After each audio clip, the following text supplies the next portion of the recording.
పథకం ప్రకారమే తమ కుమార్తెను అల్లుడు శ్రీచరణ్ అడ్డు తొలగించుకున్నారని టెకీ రాధాగాయత్రి తల్లిదండ్రులు సుధాకర్ సత్యవతి ఆరోపించారు.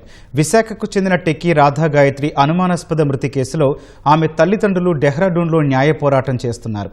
ఇప్పటికే కలెక్టర్ ఆదేశాలతో న్యాయ విచారణ సాగుతోందని తెలిపారు.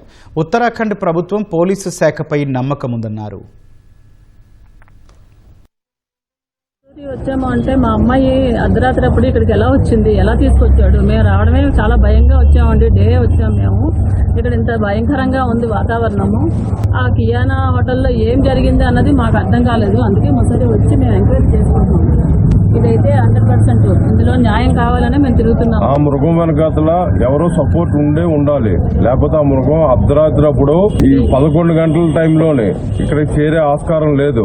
ఎవరెవరు హెల్ప్ చేసి ఉంటారని మన అనుమానం. ఇదంతా చాలా భయంకరంగా ఉందండి. వాతావరణం కూడా నైట్ ఎలా వచ్చారు అన్నది మనకు కావాలి. ఏ టైంలో చెక్ ఇన్ అయ్యింది రూము, ఎన్ని గంటలకి రూమ్ లోకి వెళ్లారు, ఆ తర్వాత ఏం జరిగింది, మాకు అదంతా కావాలి సార్. మేమంతా నమ్ముతున్నామండి. ఇదే చేశాడు అని కూడా నేను నమ్ముతున్నాను, ఈయన నమ్ముతున్నారు, మా ప్రపంచమే నమ్ముతోందండి.